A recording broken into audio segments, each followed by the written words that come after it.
NTPC యాజమాన్యం తీసుకువచ్చిన ₹1 బూడిద పాలసీ అమలు కాకుండా మాఫియా నడుస్తోందని బీఆర్ఎస్ నాయకులు కౌశిక హరి ఆరోపించారు. ఎన్టీపీసీలో బీఆర్ఎస్ నాయకులతో కలిసి మంగళవారం ఏర్పాటు చేసిన మీడియా సమావేశంలో ఆయన మాట్లాడుతూ బూడిదను ఉచితంగా ఇటుక బట్టీలకు ఇవ్వాల్సి ఉండగా ఇక్కడ ఎమ్మెల్యే రాష్ట్రకు లోడింగ్కు డబ్బులు వసూలు చేస్తుండటంతో ఇటుక బట్టీలకు బూడిద కొనడం భారంగా మారిందని అన్నారు.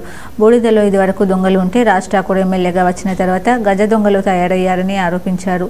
పేరుకు స్థానిక నినాదం బూడిద లోడింగ్ చేసే బండ్లు మాత్రం అన్ని నేషనల్ బండ్లని, ఇక్కడి బండ్లకు అవకాశమే లేకుండా పోయిందని అన్నారు. దాదాపు 2000 లారీలు నేషనల్ హైవే నుండి వస్తున్నాయని, ఆ లారీలు మన ప్రాంతం వరకు పెట్టుకోవడం మూలంగా దాదాపు 30,000 కుటుంబాలు బ్రతకవచ్చని తెలిపారు.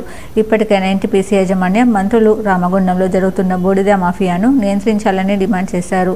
ఎన్టీపీసీ యాజమాన్యం లోకల్ ట్రిప్పులకు లారీలకు అవకాశం కల్పించాలని, నేషనల్ బండ్ల దందాను బంద్ చేయాలని, లేదంటే బీఆర్ఎస్ రాష్ట్ర నాయకత్వం దిగాల్సి వస్తుందని హెచ్చరించారు.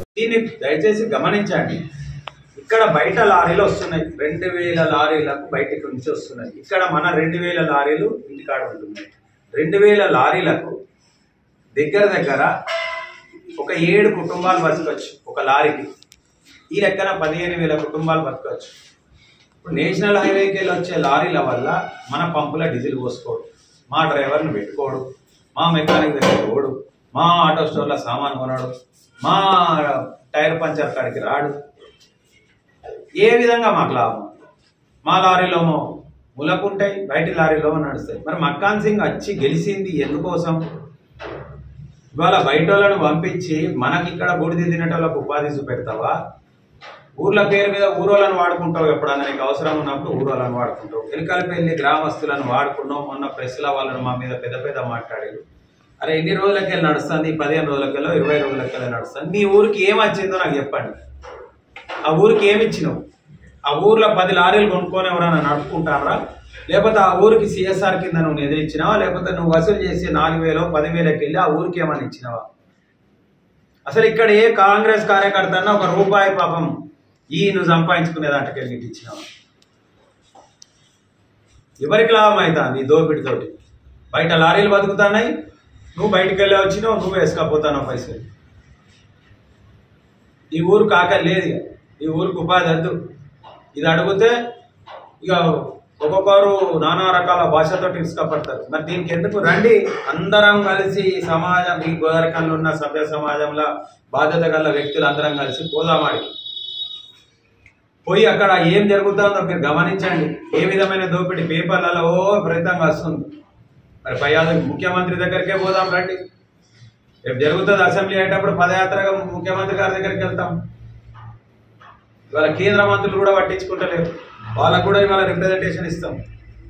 ఎందుకు ఈ విధంగా ఎన్టీపీసీ మీద ఈ విధంగా దోసుకుంటారు? ఇక్కడ జనాన్ని ఎందుకు ఇబ్బంది పెడతాను? నిన్ను గెలిపించింది మమ్మల్ని ఇబ్బంది పెట్టడానికేనా? నువ్వు అధ్యక్షులుగా పెట్టుకున్న వాళ్ళనే నువ్వు ఇవాళ బజార్లో నిలబెట్టినావు, వాళ్ళని కొట్టకొట్టారు నీ మనిషి రాత్రి. నువ్వు 3 నెలలు ఒకసారి 3 నెలలు ఒకసారి నువ్వు ఆపచ్చు. ఇవాళ వాని పుట్ట గడవడానికి, వాని బండికి తక్కువ లోడు కావడానికి నువ్వు బెదిరిస్తాను. ఇవాళ ఎంత మట్టుకు న్యాయం? ఇవాళ రూపాయికి ఇచ్చినావు. ఎన్టీపీసీ ఎందుకు ఫ్రీ లోడ్ చేయొద్దు నేను అడుగుతా ఉన్నా. నువ్వు నేషనల్ హైవేకి నువ్వే పైసలు ఇస్తావు, ట్రాన్స్పోర్ట్ ఎక్కడో. అదే నువ్వు ఫ్రీ లోడ్ ఇచ్చి ఫ్రీ ట్రాన్స్పోర్ట్ బట్టీలోకి చేస్తే మన ఇటుకకి ఎంత ధర తక్కువ అవుతుందో ఒక్కసారి దయచేసి గమనించాలి. నేను బట్టీల వాళ్ళకు విజ్ఞప్తి చేస్తున్నా, మీరు బయటికి రండి, భయపడకండి. ఎవరికి లారీలకు విజ్ఞప్తి చేస్తున్నా, టిప్పర్ లారీ యజమానులకు వాళ్ళు వచ్చి రోడ్డు మీద కొట్టాడతారు, వాళ్ళకి మీరు సహకారం చేయాలి బట్టీలో. అదేవిధంగా లైన్ బండి వాళ్ళు అక్కడ గోదావరికంలో ఉంటుంది. అరే మీ లారీలు నడవకపోతే ఇక్కడ మెకానిక్లు అందరూ కూడా ఖాళీ ఉంటారు, మీ ఇళ్లలో కూడా ఉపాధి కష్టమవుతుంది. మీరు ఎందుకు బయటికి రారు? ఒక వ్యక్తికి భయపడి.